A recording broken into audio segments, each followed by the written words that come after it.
మీ business ఏదైనా మీ ఊర్లో promotion చేయాలంటే అది సుమన్ టీవీతోనే సాధ్యం. ఇప్పుడే సంప్రదించండి.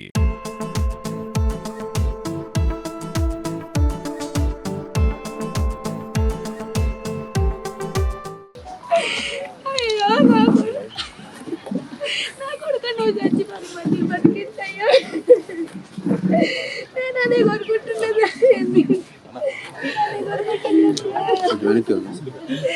అయ్యో నా కొడుకు ఇప్పుడే మీరు ఆ తల్లి బాధను మీరు విన్నారు. అనిరుద్ధ్ అనే చిన్నారి 6వ తరగతిలో మొన్ననే ఈ జూన్ మాసంలో అడుగుపెట్టి గత సంవత్సర కాలంగా కోరుట్ల ప్రభుత్వ పాఠశాలలో హాస్టల్లో చదువుతూ మరి దురదృష్టవశాత్తు నిజంగా కూడా అత్యంత బాధాకరమైన పరిస్థితుల్లో అక్కడ ఉండే అపరిశుభ్ర వాతావరణంలో చివరికి స్కూల్ ఆవరణలోకి పాములు రావడం వల్ల ఇవాళ ఒకరు కాదు ఇద్దరు విద్యార్థులు మరణించి మరొక విద్యార్థి విషమ పరిస్థితిలో ఉన్న ఒక బాధాకరమైన దురదృష్టకరమైన పరిస్థితి ఈరోజు రాష్ట్రంలో ఎంతోమంది తల్లిదండ్రుల కడుపు కోత కారణమవుతాము. ఇక్కడ అనిరుద్ధు వారి తల్లిదండ్రులు వాళ్ళ గుండెల విషయాలు గడుస్తూ ఉన్నారు. వాళ్ళ తాత, వాళ్ళ అమ్మమ్మ అందరూ కూడా బాధపడతా ఉన్నారు. నేను ఈ సంఘటనలో రాజకీయ పార్టీలుగా సాధారణంగా రాజకీయంగా అప్పుడప్పుడు మాట్లాడుతుంటాం, కానీ ఇప్పుడు ఏ రాజకీయం కూడా అవసరం లేదు.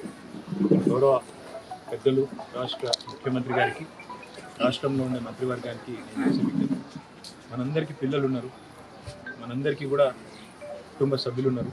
ఒక కుటుంబ సభ్యుని కోల్పోతే ఎంత శోకం ఉంటుందో మనందరికీ కూడా తెలుసు.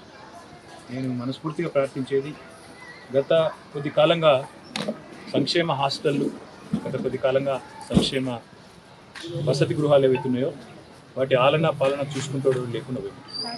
ఇప్పటికీ 36 మంది పిల్లలు గత 8 నెలల్లో మృత్యువాత పడ్డారు. కొంతమంది ఆత్మహత్య చేసుకున్నారు భువనగిరి హాస్టల్లో, 2 అమ్మాయిలు. అదేవిధంగా సూర్యాపేటలో కూడా ఆత్మహత్యలు జరిగింది.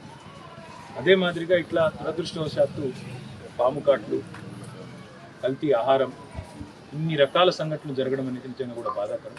వీళ్ళంతా మన పిల్లలు.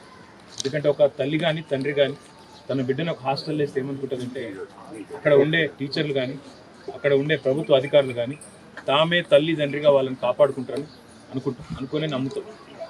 అట్లాంటిది ఈరోజు సడన్గా ఈ వార్త వచ్చి ఒక తల్లికి తండ్రికి మీ అబ్బాయి ఇక్కడ లేడు లేదా మీ పాప లేదు అంటే ఎంత గుండె కోతకు గురవుతారో అందరం కూడా అర్థం చేసుకోగలుగుతాం.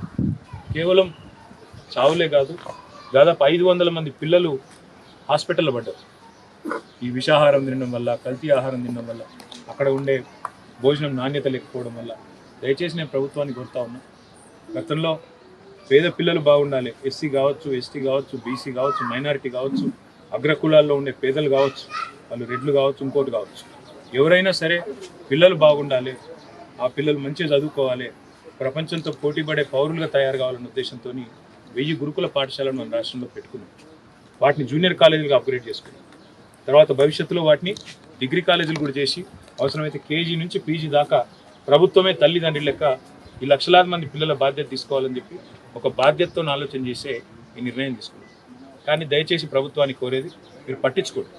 ఎందుకంటే ఇందులో రాజకీయాలు అవసరం లేదు. ఏదైనా దుర్ఘటన జరిగితే తప్పకుండా మానవత హృదయంతో ఆ 36 కుటుంబాలు ఏవైతే గుండె కోతకు గురైనాయో ఆ కుటుంబాలకు దయచేసి ఆదుకోండి. ఎందుకంటే వాళ్ళంతా పేద పిల్లలు, వాళ్ళ మీద గంపెడ ఆశలు పెట్టుకున్నారు తల్లిదండ్రులు. ఇందాక మా పార్టీ తరఫున ఏదో నాకు చూసిన ఒక ఉడతా భక్తిగా కొంత సాయం అమ్మాయికి చేస్తే అమ్మాయి మాట అన్నది, అన్న మీరు నా కొడుకు చనిపోయిండు కానీ మరొక తల్లికి గుండె శోకం ఉండకుండా చూడండి అన్న, మీకు అవకాశం ఉంటే అని చెప్పింది. ఆ తల్లి చెప్పిన మాటల్లోంచే ఒక నిర్ణయం కూడా నేను తీసుకున్నా. మా పార్టీ తరఫున పెద్దలు ఆర్ఎస్ ప్రవీణ్ కుమార్ గారు గతంలో అడిషనల్ డైరెక్టర్ జనరల్గా ఈ గురుకులాలకు సెక్రటరీగా కూడా వారు పనిచేస్తున్నారు. చాలా చక్కగా ఆయన ఆధ్వర్యంలో ఇవాళ మీరు ఎక్కడ పోయినా, మన నర్మాల పోయినా, బోనాల పోయినా, దుమ్మాల పోయినా, ఎక్కడ పోయినా గురుకుల పాఠశాలలో ప్రవీణ్ కుమార్ పేరు ఇప్పటికి కూడా యాడ్ చేస్తారు. తల్లిదండ్రులు ఇంకా కూడా యాడ్ చేసుకుంటారు. ఆ ప్రవీణ్ కుమార్ గారి నేతృత్వంలో మా పార్టీ తరఫున ఒక అధ్యయన బృందం వేస్తుంది. వారిని కనీసం రాబోయే 4-5 రోజుల్లో ఒక 20-30 పాఠశాలలు తిరిగి అక్కడ ఉన్న లోపాలు, లోటుపాట్లు, వేరే ఉద్దేశం కాదు, మాకేం ఎవరిని తిట్టేది లేదు, ఎవరిని నిందించేది లేదు. దయచేసి ప్రభుత్వం దృష్టికి ఆ నివేదికను నిష్పక్షపాతంగా అందజేస్తాం. ప్రభుత్వం కూడా మేల్కోవాలి. వెంటనే అన్ని పాఠశాలల ఆవరణలు పరిశుభ్రం చేయాలి మొత్తం. ఎందుకంటే ఇప్పుడు వర్షాకాలం ఇది, మనం ఎంత సాఫ్ చేస్తే ఈ పాములు తేళ్ళు ఇవన్నీ పోతే అందరు చిన్న పిల్లలు ఆడుకుంటారు, బయట పోతారు. కొద్దిగా సందు దొరికిందంటే ఒక అర్ధగంట విరామం దొరికిందంటే బయట పోయి ఆడతారు. వాళ్ళకు పాపం అభంశుభం తెలియని వయసు, తల్లిదండ్రులు లేరు, పర్యవేక్షణ లేదు. కాబట్టి దయచేసి ప్రభుత్వాన్ని కోరేది, మేము ఒక కమిటీ వేసి ఆ రిపోర్ట్ మీకు సత్వరమే అందించే ప్రయత్నం చేస్తాం. మీరు కూడా బేసిజానికి పోకండి. ఆ 36 కుటుంబాలు ఏవైతే పిల్లల్ని కోల్పోయినాయో వాళ్ళని ఆదుకోండి, కొంత సాయం చేయండి. ఆ కుటుంబ పరిస్థితి తెలుసుకోండి, వాళ్ళు ఏ పరిస్థితుల్లో తమ పిల్లల్ని హాస్టల్కి పంపినరో తెలుసుకోండి. కుదిరితే ఆ కుటుంబం నుంచి ఒకరికి ఉద్యోగం ఇవ్వండి, ఆ కుటుంబాన్ని నిలబెట్టండి. ఎందుకంటే ఒక పిల్లగాడి మీద పిల్ల మీద గంపెడు ఆశలు ఉంటాయి తల్లిదండ్రులు. వాళ్ళు పెద్దగా అవుతారు, మమ్మల్ని చూసుకుంటారు, మా కుటుంబం పేరు నిలబెడతారు అనే ఒక ఆశ ఉంటుంది. ఇలా ఆశ వారితో పాటే పోతుంది. 500 మంది పిల్లలు విషాహారం పాలై తిని హాస్పిటల్ పాలైనా. దయచేసి ఏం ఆహారం పెడుతున్నామో చూడండి, దగ్గరికి వెళ్ళి చూడండి. మనం ఇదివరకు కూడా చాలా సంఘటనలు చూసినాం. బాసరలు జరిగినప్పుడు, IIITలో ఇంకా ఇతర చోట్ల కూడా మేము స్వయంగా పోయినాము, వాళ్ళతో కూర్చున్నాము, తిన్నాము, కనీసం కొంత భరోసా ఇచ్చే ప్రయత్నం చేసినాం. మీరు కూడా దయచేసి అధికారులను పంపండి. కలెక్టర్లు ఉన్నారు, IAS అధికారులు ఉన్నారు, IPS అధికారులు ఉన్నారు, హాస్టల్కి పంపండి. ఒక్కొక్కరిని అవసరమైతే 2-3 హాస్టల్ దత్తత తీసుకోమని చెప్పండి. వాళ్ళు కనీసం వారంలో ఒక రోజు సర్ప్రైజ్గా పోయి తినాలని చెప్పండి.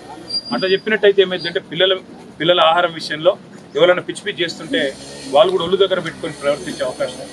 దయచేసి మళ్ళొక్కసారి రిక్వెస్ట్ చేస్తా ఉన్నాం, మీరు ప్రతి పాఠశాల ఆవరణ EGS నిధులతో చేస్తారా, దేనితో చేస్తారా మీ ఇష్టం. మొదలు ఆవరణలన్నీ సాఫ్ చేయించాలి.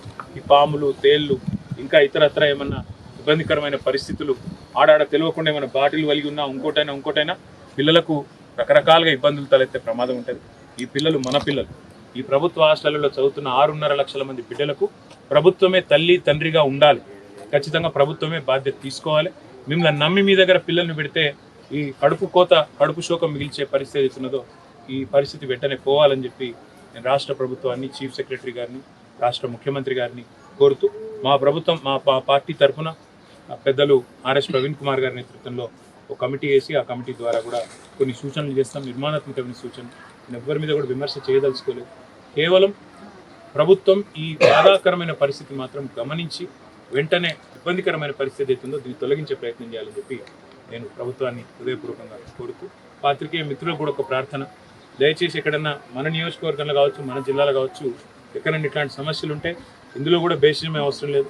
మీరు వెంటనే గౌరవ ఎమ్మెల్యే ఉంటే ఎమ్మెల్యే, అక్కడ ఉండే స్థానిక అధికారులు, కలెక్టర్ ఉంటే కలెక్టర్, RDO ఉంటే RDO వారి దృష్టికి తీసుకురండి. మీరు పేపర్లో రాసే ముందే చెప్పండి. చేతనైతే వెంటనే పరిష్కారానికి మేము కూడా వెంటనే దోహదపడతాం, వెంటనే పనిచేస్తాం. లేని పక్షంలో ప్రభుత్వ దృష్టి కన్నా మీరు రాతపూర్వకంగా తీసుకురండి, తద్వారా పిల్లలకు లాభం జరుగుతుంది. ధన్యవాదాలు.